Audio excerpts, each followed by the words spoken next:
أعوذ بكلمات الله التامات من غضبه وعقابه ومن شر عباده ومن همزات الشياطين وأن يحضرون. نعوذ بالله الذي يمسك السماء أن تقع على الأرض إلا بإذنه من شر ما خلق وزرع ومن شر الشيطان وشركه. أعوذ بالله السميع العليم من شر الشيطان الرجيم. بسم الله الرحمن الرحيم. إن الحمد لله نحمده ونستعينه ونستهديه. من يهده الله فهو المهتدي ومن يضلل فلن تجد له وليا مرشدا. نشهد أن لا إله إلا الله ولي الصالحين ونشهد أن محمدا عبده ورسوله. اللهم صل وسلم على المبعوث رحمة للعالمين محمد بن عبد الله وعلى آله وصحبه وسلم. اللهم الهمنا رشدنا ومراشد أمورنا ونعوذ بك من شرور أنفسنا وسيئات أعمالنا. ربنا اتم لنا نورنا واغفر لنا إنك على كل شيء قدير. Chers frères et sœurs, Allah subhanahu wa ta'ala nous demande dans le Coran, Bismillahir Rahmanir Rahim, wa zakir fa inna zikra tanfa'ul mu'minin. Rappelez car le rappel est utile aux croyants sincères. Notre rappel de ce jour portera sur les vertus du comportement. Les vertus du comportement, parce que nous savons que l'être humain est composé de deux parties. Une partie qui est l'âme et l'esprit, et l'autre partie, c'est la partie physique, notre corps. Et si notre âme est un élément extrêmement important, le corps qui est le support, qui est le transporteur de l'âme, a aussi son importance et les deux vont de pair. Mais lorsque cette âme-là n'est plus dans le corps n'est plus rien. C'est ce qu'on appelle qu'il est mort. Et il est bien évident également qu'il y en a qui paraissent être hommes, être humains. Cette âme-là est morte. Il ne reste que le corps qui fait vivre ces personnes. Et c'est pour cette raison également que ces personnes ne s'empêchent de rien. L'âme, l'esprit pousse l'homme vers là-haut, vers les hauteurs et la satisfaction d'Allah. Et très souvent, le corps tire vers le bas, dans la satisfaction des besoins physiologiques, des désirs et des plaisirs. C'est dans le corps et le siège des désirs et des plaisirs qui peut aller vers même la bestialité. Nous sommes dans un monde aujourd'hui qui ressemble quelque peu à cela. Le règne de la quantité, l'accumulation des richesses, la satisfaction des désirs corporels, physiques, l'adultère, la fornication, la course effrénée derrière les richesses, quel que soit le prix. C'est le rôle du corps et qui est ainsi entraîné très souvent par le Satan. Or, Allah subhanahu wa ta'ala nous dira kad aflaha man zakaha wa kad khaba man dassaha. Sera sauvé celui qui aura purifié son âme. Or, la purification de l'âme permet de purifier également le corps. C'est pour cette raison que l'entretien de ces deux entités permet d'entraîner l'homme vers le caractère angélique de la purification et de la pureté. Seulement, lorsque nous entrons, avant d'entrer en prière, dans la prière canonique, Salat, on fait les ablutions ou on fait la grande ablution pour purifier le corps. Et la purification de ce corps va avec la purification également de l'âme. La purification également de ce corps, c'est faire en sorte que ce qui rentre dans la bouche, qui va dans le corps, soit pur, soit licite. Un gain qu'on a eu à la sueur de son front et un don d'Allah pour lequel nous le remercions. C'est pour cette raison, même quand le musulman mange, il mange avec la main droite en disant Bismillah. Et lorsqu'il finit, il dit Alhamdulillah, Allazi at'amana wa sakana wa ja'alana muslimin. Pour que le corps soit assaini, soit purifié, remercier Allah. Bismillah, je mange ce que je dois manger par le nom glorifié d'Allah. Ce que je bois, Bismillah. Et alors, le Satan n'est pas associé à ce que je bois. Donc, le corps s'en trouve purifié. Il en est de même que ce que tu portes doit être encore pur parce qu'il a été acheté avec de l'argent propre, de l'argent pur. Et quand vous le portez, c'est encore avec les bénédictions qu'on le porte lorsqu'il est nouveau. Alhamdulillah, allazi kasani wa razaqanihi min ghayri hawlin minni wala quwwa. Remercier Allah qui m'a permis d'avoir ceci pour me vêtir, protéger mes parties intimes et qui m'a fait don de cela. On remercie Allah subhanahu wa ta'ala.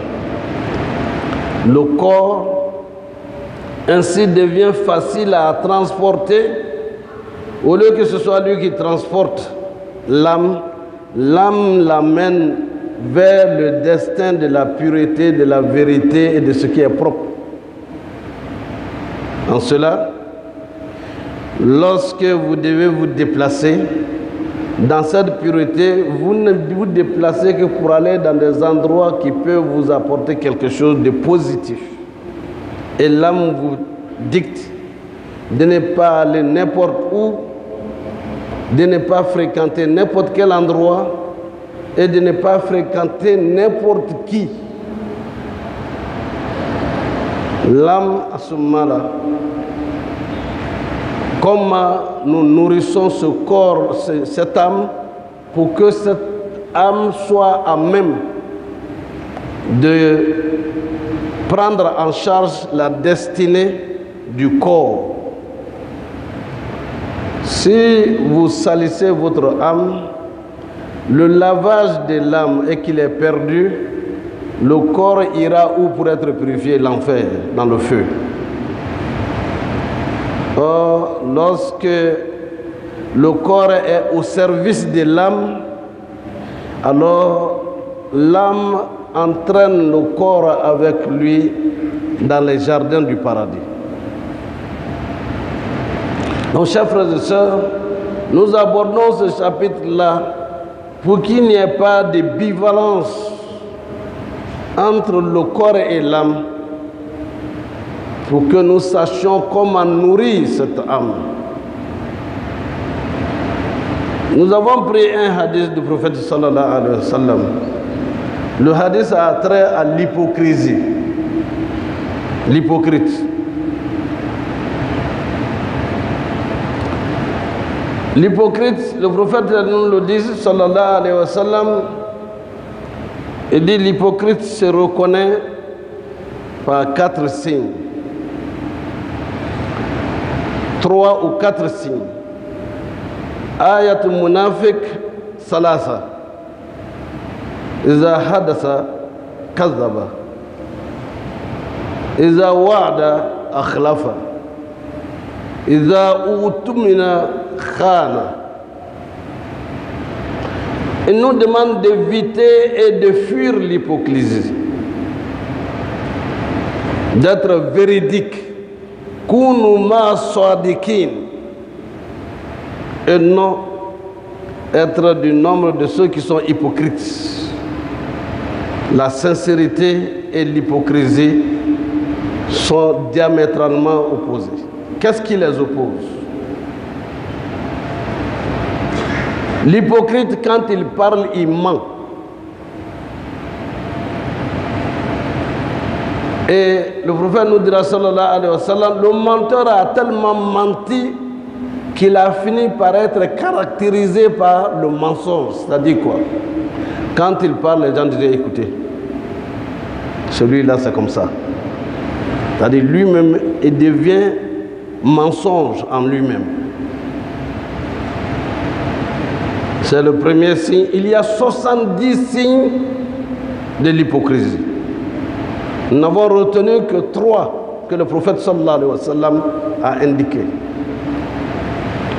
Iza wa'ada akhlafa. Quand il donne un engagement, il ne l'honore pas. L'hypocrite, quand il donne un engagement, viens, je vais t'envoyer à la Mecque. Ah non, vraiment, mes produits ne sont pas été achetés. Bon, j'attends de l'argent, d'un virement, si ça vient. Ah bon, Dieu n'a pas voulu. C'est lui qui n'a pas voulu, il est hypocrite. Izawada akhlafa. Quand il dit attendez-moi, j'arrive à tel endroit, j'arrive. Les gens vous diront, c'est qui que tu attends? C'est Mouloukou que vous attendez. Tu vas dormir ici. Et exactement ça va se passer comme ça.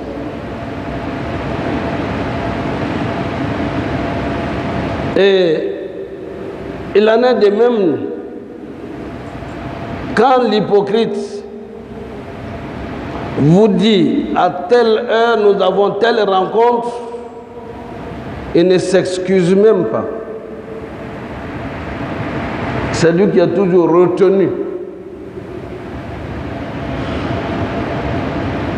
Alors que cela est arrivé un jour, quand quelqu'un a vu le prophète sallallahu alayhi wa sallam, il lui a donné rendez-vous qu'il arrivait. Le messager sallallahu alayhi wa sallam est resté au lieu du rendez-vous pendant des heures et des heures. Et les gens qui savaient que c'est lui que le prophète attendait sallallahu alayhi wa sallam, il honore ses rendez-vous et ses engagements. Il a la notion du temps, notion que nous n'avons pas toujours et que nous ne respectons pas toujours. Les gens nous disent, mais toi tu te balades ici alors que le messager t'attend. Alors, il vient, mais le Coran a déjà parlé de lui, il est hypocrite. Ce caractère ignoble court et j'ai peur que ça nous gagne encore davantage en Afrique. Quand on dit nous allons rencontrer à 15 heures, on dit on peut aller à 16 heures, les gens ne vont pas venir où? Ils ne vont pas venir où? On a le temps. On a le temps, on n'a pas le temps. Ceux qui sont occupés à faire des bonnes choses savent qu'ils ont plus de travail à faire que de temps dont ils disposent. Et quand est-ce que nous, en Afrique, nous allons le réaliser si nous voulons être à la hauteur des autres nations? Le respect du temps. Et nous, en tant que musulmans, nous avons même une sourate qui est la plus facile à mémoriser. Wal asr inna l'insana lafi khusr illa alladhina amanu wa amilu salihati wa tawassaw bil haqq wa tawassaw bis sabr. La quasi-totalité de tous les fidèles, nous connaissons cette sourate. Allah nous interroge ici. La particule par laquelle commence cette courte sourate, Wal Asr, nous interroge. Et le temps? Il y a un temps. Nous sommes nés, nous avons grandi. Il y a un temps pour étudier, pour faire ses diplômes. Il y a un temps pour la mettre en œuvre. Il y a un temps qui viendra où sûrement nous allons partir à Allah subhanahu wa ta'ala. Retourner. Et si chaque temps de l'emploi du temps ou du programme n'est pas respecté, au soir de sa vie, on se demande, mais qu'est-ce que j'ai fait de mon temps? Or, le temps passé ne se rattrape plus. Il faut donc en tenir compte, chers frères et sœurs. L'hypocrite encore, troisièmement, Iza utumina khana. Quand on lui fait confiance, il trahit. Bon, je ne veux pas indexer la politique, parce que vous êtes tous plus ou moins politiciens. On le dit pour les politiciens, mais on le dit également pour les pères de famille, pour les directeurs, pour le maire, on le dit pour qu'on s'en éloigne. Les gens vous font confiance et ils vous élisent. Vous êtes élus. C'est des gens qui vous ont élus. Par rapport à un programme, par rapport à des engagements que vous avez pris. Non. Ce n'est pas seulement les hommes. Mais le programme est consigné chez Allah. Et par rapport auquel vous allez rendre compte au Seigneur des mondes. On vous a fait confiance pour faire de vous l'imam. Vous avez le devoir de droiture, d'équité, de vous mettre au service et à la disposition de ceux qui prient derrière vous. Mais vous n'êtes inaccessible. Vous ne donnez pas les leçons dont vous avez le devoir de communiquer. Vous ne communiquez pas. Vous n'apportez pas la science que Dieu vous a confiée. Et alors, la responsabilité. Vous êtes élu, mais être père de famille, c'est un élu. Et si vous ne respectez pas les clauses de ce contrat social, vous aurez trahi. Et les conséquences de cette trahison auprès d'Allah sont énormes avant d'arriver là-bas. Vous le verrez d'abord dans ce monde d'ici-bas, chers frères et sœurs. Le musulman, donc, ce qui doit le caractériser, c'est toujours celui qu'on appelle notre modèle, l'étalon de mesure. Le prophète Mohammed sallallahu alayhi wa sallam, لَقَدْ كَانَ لَكُمْ فِي رَسُولِ اللَّهِ أُسْوَةٌ حَسَنَةٌ. Vous avez en la personne du prophète Mohammed sallallahu alayhi wa sallam un meilleur exemple dans le domaine de la conduite individuelle en tant qu'être humain, comment il se comportait vis-à-vis de lui-même. Il avait le souci de ne pas désobéir à Allah et d'avoir la meilleure place au paradis. Si quelqu'un pouvait dire, bon écoutez, moi je suis Moukadam, je suis quoi encore? Et donc j'ai très peu de choses à faire. Le prophète aurait dit, bon écoutez, Allah m'a déjà donné le paradis, je ne suis pas encore allé, il m'a déjà donné le paradis. J'ai même visité le paradis. Qu'est-ce qui reste encore? Mais il restait en prière jusqu'à ce que ses deux pieds s'enflent. Et notre mère Aïcha de lui demander, comment se fait-il que tu restes encore? Pris de pitié pour lui. Il dit, mais prier toute la nuit jusqu'aux pieds qui sont enflés. Le prophète lui répond, Afala akun abdan shakura. N'est-ce pas que pour tout ce que Allah m'a donné, jusqu'à la fin des temps, ne dois-je pas être lui être reconnaissant? C'est le degré le plus élevé de la piété. Ne pas prier parce qu'on a peur d'aller à l'enfer ou bien on veut aller au paradis par amour pour Allah et le remerciement d'Allah subhanahu wa ta'ala. Donc, nous devons ressembler au prophète sallallahu alayhi wa sallam et ne se soucier que de ceux qui sont autour de lui et même avoir l'amour et la nostalgie de ceux qui vont venir après lui. Quand il l'a exprimé devant les compagnons qui étaient autour de lui, il reste encore des gens dont il a la nostalgie. Il dit, c'est pas nous. Il dit non. Ce sont ces peuples et ces nations qui vont m'aimer et qui vont suivre mon exemple sans m'avoir vu.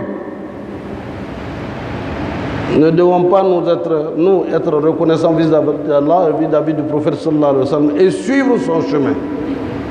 وَمَا أَتَاكُمْ الرَّسُولُ فَخُذُوهُ وَمَا نَهَاكُمْ عَنْهُ فَانْتَهُوا. Ce que ce messager nous apporte, nous demande de le suivre si nous voulons avoir le bonheur ici-bas et le bonheur dans l'au-delà. S'il nous dit d'éviter et de ne pas faire tel acte, c'est dans cela que nous avons notre bonheur ici-bas et notre bonheur dans l'au-delà.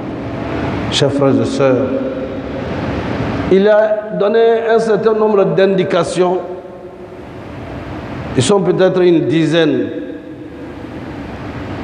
pour ne pas faillir. Alors maîtrise ta colère,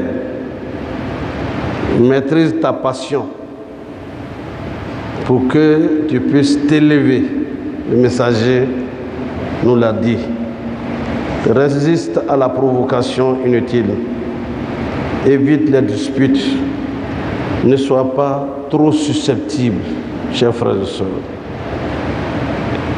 Il nous demande encore l'honnêteté pour éviter ces trois caractères d'hypocrisie.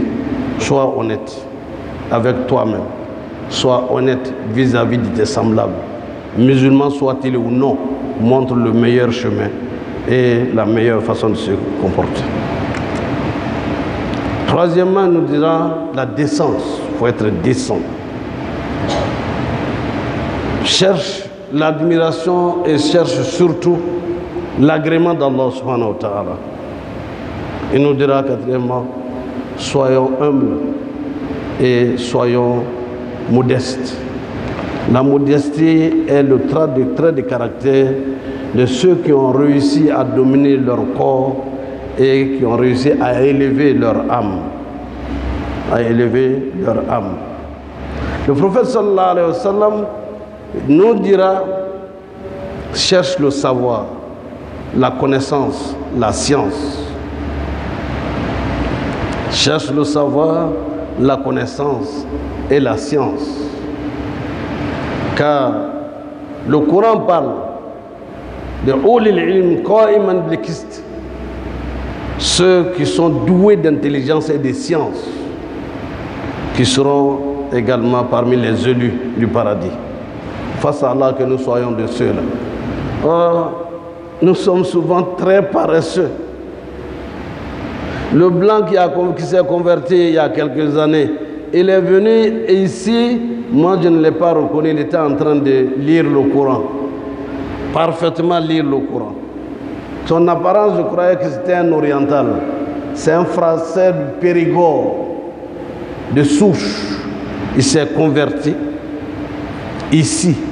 Il s'est marié ici et il est parti. Il était revenu pour les funérailles de son beau-père. Ils étaient à Pullman et chaque soir, il était à la prière et il était également parmi les premiers à être là.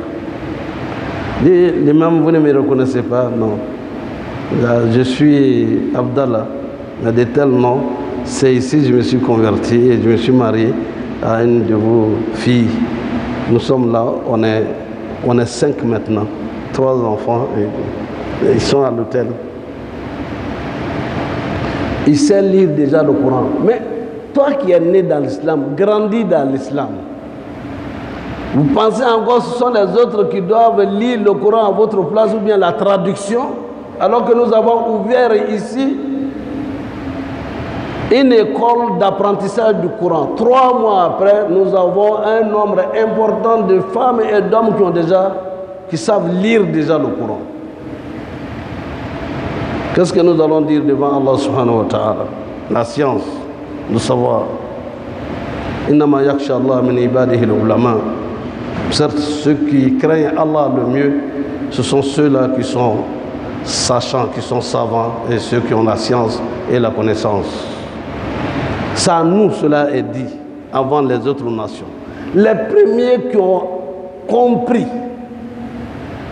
lorsque le prophète leur disait, sallallahu alayhi wa sallam, man salaka tariqan yaltamis fihi ilman sahala Allahu lahu tariqan ila al-jannah. Allahu akbar. Le prophète leur dit, celui qui entreprend le chemin de la recherche du savoir, Allah lui facilite le chemin d'accès au paradis. Quand on nous donne l'amour de la connaissance et du savoir, qu'à ton âge, ne dis pas je suis vieux. À Lima, c'était une Française à 80 ans. Elle a fait le pèlerinage avec nous, mais elle s'est mise à apprendre le Coran et elle savait lire pendant son pèlerinage.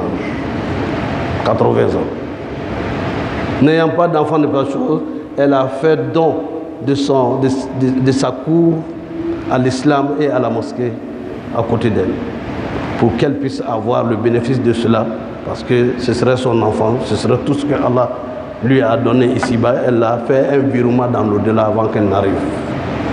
Chers frères et sœurs, le savoir est important. Il y a bien d'autres choses, nous pouvons aller jusqu'à 10, mais nous allons nous arrêter là, pour que ce qu'on dise soit retenu et qu'on puisse mettre en pratique. Parce que le plus important n'est pas ce qu'on dit, il est important, mais ce que nous allons en faire en termes de comportement langagé, en tant que comportement, en termes de comportement social, en termes de comportement culturel, comportement dans tous les domaines de la vie, et évitons surtout l'hypocrisie, car l'hypocrite n'a pas d'autre destination que l'enfer. Sa place est encore pire que la place du mécréant, car celui-là prend les propos des musulmans pour aller vendre aux non-musulmans pour avoir de l'argent, trahir les musulmans pour aller faire plaisir à d'autres, écouter les musulmans pour aller acheter à boire et à manger, qu'Allah nous guide dans le droit chemin, qu'il nous guide dans le chemin de ceux qui l'ont comblé de ses bienfaits. أقول قولي هذا واستغفر الله لي ولكم ولسائر المسلمين من كل ذنب فاستغفروه إنه هو الغفور الرحيم.